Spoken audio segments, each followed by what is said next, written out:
পানিতে থই থই চারপাশ, কোনটি রাস্তা আর কোনটি নদী কিছুই যেন বোঝার উপায় নেই।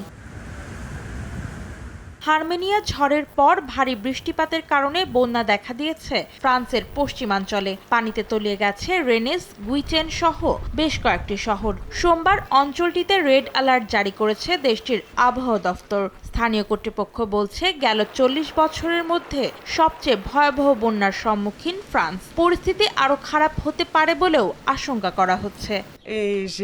আমি ভয় পাচ্ছি, বিদ্যুৎ চলে যেতে পারে। আমি এমন বন্যা কখনোই দেখিনি। পানির নিচে গাড়ি দেখে আমি আসলেই অবাক।